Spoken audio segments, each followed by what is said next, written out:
Hello and welcome to another course with Lights Out. So today we're going to be talking about the Ruger 1022 and how to do your own trigger job and reduce that trigger pull. So our objectives for this are going to be to demonstrate the ability to disassemble and reassemble your trigger with 2 or less instructor assists.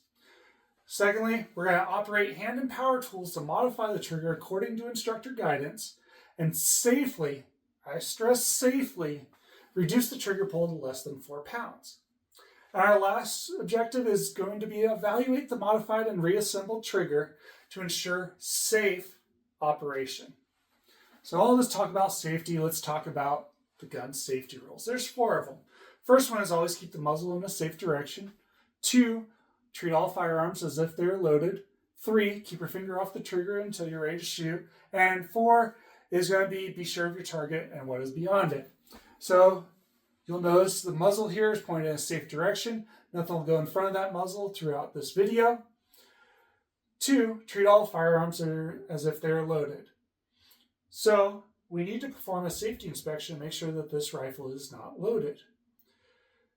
Now 3 and 4, they're obvious, so let's go ahead and jump into this safety inspection. So in order to perform the safety inspection, you're going to go ahead, place the safety on. You're going to go ahead and pull that magazine out. And then we need to lock our bolt to the rear. There's a little lever on the trigger guard here. You're going to press up with that. And then you're going to push the bolt back. While still holding up, you're going to slowly let the bolt forward. And it should catch just like that. Now that the bolt is locked back, we can go ahead and check inside the chamber and the magazine well to see if there's any ammunition. So when I come in here, I'm actually going to look inside the chamber and visually and physically inspect to make sure that there's no ammunition. And then inside the magazine well, I'm also going to visually and physically inspect it to make sure that there's no ammunition present. Then I need to go ahead and look around the room, look around my bench, make sure there's no magazines or ammunition in the area. Nothing here on the reloading stuff, no magazines or ammunition anywhere in here. I'm good to proceed. If for some reason you get kicked off the video, you're going to need to reaccomplish that safety inspection. If your rifle leaves the video at any point, you need to go ahead and reaccomplish that safety inspection. So do me a favor, go ahead and start your safety inspection now. Make sure your rifle is safe. As you guys are going through these steps and you're putting the safety on, you're pulling the magazine out, you're locking the bolt back, you're visually and physically inspecting the chamber and the magazine well, and then you're inspecting your area for ammunition. Go ahead, and once you've gotten that all done, give me a thumbs up. All right, so remember, safety on, magazine out, bolt back. Visually, physically inspect, chamber, magazine well. All right, perfect. So again, have to have the camera on the entire time. You and the rifle have to be on camera the entire time. If for some reason you step out of frame or for some reason the rifle goes out of frame, you have to go ahead and perform that safety inspection on camera so I know that you guys are safe. All right, so now that we've done our safety inspection, let's talk about some of the materials that we're going to need for this. First one, because we're worried about trigger pull weight, is I need the trigger pull gauge. So this little gauge here, you just open up the lever, and then on your trigger, you're going to place that lever right there, and you're going to pull straight back on it. So on this rifle, you would be pulling straight back. Now, obviously, it's not going to work with the bolt back, correct? We visually and physically inspected this. We know there's no ammunition in there. So I'm going to let that bolt go forward. I'm going to go ahead and turn that safety off. And then I'm going to use my little gauge here, put it right there, and straight back. And that click is what I'm looking for. Then I'm going to go ahead, recock the hammer, and I'm going to do that a total of 10 times. Once you've gotten those 10 results, it's going to have an average down here for you. Go ahead and write that down. Mine was 5.5 pounds. Go ahead, knock that out now, and you have about 20 more seconds. So once you get those averages, go ahead and type in the chat. Go ahead and post what your average was. Most of you guys about 4.5, 5, 5.5 pounds. So that's what we would expect out of a factory trigger. All right, let's go ahead and get going here. So we need to figure out what materials we're going to need in order to get this trigger job done. Well, we're going to be doing some filing and some polishing on these parts here. So to start out with, I need a set of files. Now, you've received this Wheeler set of files. They're triangular shaped. The red is the most coarse. Probably won't need it for this one. The next is the medium grit, which is this green one here. Again, the triangle one. And then, despite being the biggest, this yellow and black one is actually a fine file. And you'll notice that it is also triangular shaped. These ones are going to work really well for getting into the spots that we're going to have to file down. Now, once we've gotten the filing done, then we need to polish. So you're going to need some of that Flips polish here, and you're going to need a way to apply it. So make sure you have a black nitrile rubber glove. You're going to put a little dime-sized piece of the polish on there, and then you're going to use some type of a rotary tool or Dremel to apply that. And you're going to notice the bit on this is cone-shaped. You might go through a couple of these little bits on here, so it's nice to have a case of extra bits to use. Well, I can't really polish anything while this rifle is together, so I'm going to need to use my little bit set, like this one here. It's got my torque wrench, screwdriver, and all the bits that I'm going to need to disassemble a rifle. You're also, once you get that trigger out, going to need a punch set. So make sure that you have your punch set available. All right. So go ahead, once you've gotten all those things, go ahead, select the little thumbs up. Let me know that everyone is good to go. They have all the equipment they need. If you need anything, raise your hand and I'll call on you and figure out what we're going to get for you. All right, looks like everyone's got everything they need. Perfect. So, next step for this is we need to figure out what we're going to be working on, right? So, this is our hammer here, and this is our sear. There's a little point right here that operates as friction and keeps that hammer from going forward. As long as that's hooked right there, it cannot go forward. So, what we're going to be doing today is we're going to be shaving off about 30% of that and 30% of that. What that's going to do is reduce the friction on that area and reduce the amount of pulse weight that you're going to need. You're also going to polish down a little bit on this area here.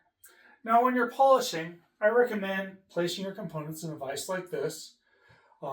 It's just going to be a little bit more sturdy that way. And then you want to try to maintain a squared off edge here and a squared off edge here. In order to do that, as carefully as you can, you're going to go side to side and then flip and go side to side on that same part. So you're going to do that for the hammer, you're going to do that for the sear. Once you get done doing your filing, so you've started with that medium file and then you've gone to the fine file, you're going to go ahead and polish. And you need to polish at least this area here and this whole area here. I would recommend just polishing the entire thing. It's probably going to take about 30 to 45 minutes of polishing and filing to get where you want to be.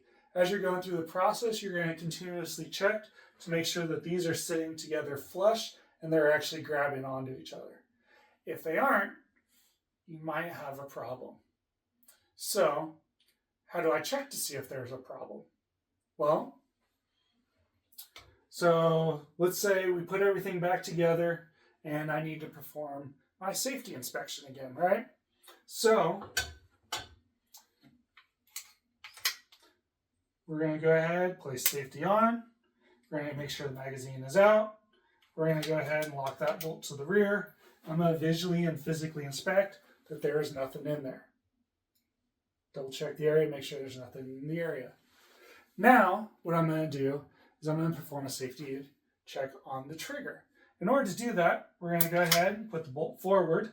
And with the safety on, I'm going to try to pull the trigger 3 times. Safety should not disengage. Hammer should not disengage. Nothing should happen. Now that we've done that 3 times, I'm going to go ahead and put the safety to the off position.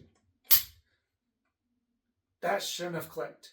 So we took too much off of here. There's not enough friction holding those pieces together. And if there had been a round in here, it would have been a negligent discharge. So I've got 2 options here. I can either try to keep working on this and maybe file, some of this down, or maybe try to recut this a little bit and get a little bit better grip on there, or I just need to replace the parts. Do not allow this to leave your shop in this kind of condition. It failed the safety inspection. This rifle should not be operated, should not be loaded, and needs to be fixed as soon as possible. So let's say that had passed. Next steps that we would have is you would go ahead, cock, pull the trigger, cock, pull the trigger, cock, pull the trigger. It should fire each of those times. Then you're going to go ahead, cock it, put the safety on, pull the trigger 3 times. It shouldn't do anything. Then go safety on, safety off 3 times. Safety on, nothing happens. Safety off, failed again. Then you would go ahead and either fix it or replace those parts. So, 45 minutes to an hour is a lot of time to put into this. So, got a question for you. We're trying to cut down the weight on this thing, and we're trying to do it ourselves. What do you guys think would be better? Do you think it would be better to do your own polishing and go through all that work? Or do you think it's better just to go ahead and purchase your own? So, kind of jot down some pros and cons for doing your own trigger job. And then write down 2 or 3 pros and cons of just buying a trigger.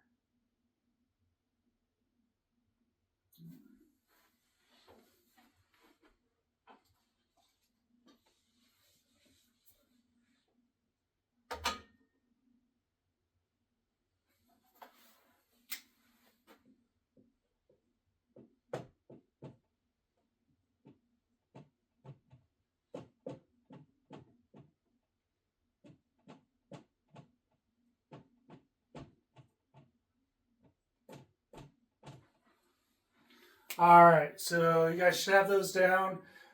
Johnny, why don't you go ahead and give me a pro of doing your own?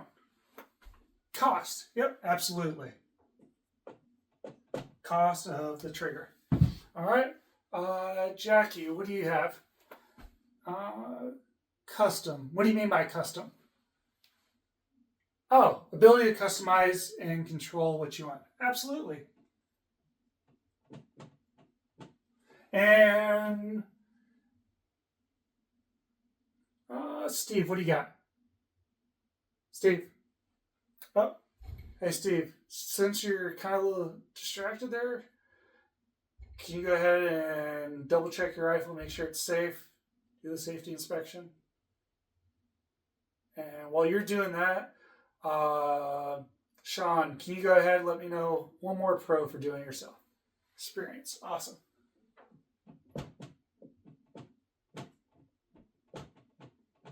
All right. What would be a con there, Steve? Now that you got that done. Cost of tools. Yep. Great.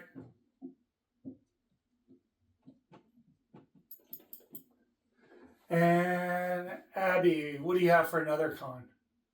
Time. Absolutely. 45 minutes to an hour only to ruin that trigger. Yep, absolutely. And then What about buy? Wyatt, what do you got for buy? What's a pro? All right. So you said time? Yeah. 5 to 15 minutes is a lot better. What's another pro? Then, all right, yeah. Cost of tools. Perfect. And Robert, what do you got? Safe. So what do you mean by safe? Should be consistent? Yeah. So we say safe, but you're still going to want to perform that same inspection just like we did before to make sure that it is going to be safe and it's going to function properly. What about some cons? John, cost. All right, perfect. And Adam, what's another con?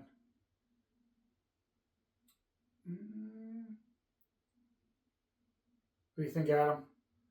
Find your own trigger. Less control. All right, so we'll put control. All right, so quite a few of you had said you wanted to do your own originally. Go ahead and raise your hands if you still think do it yourself is going to be the best option. That's what you choose.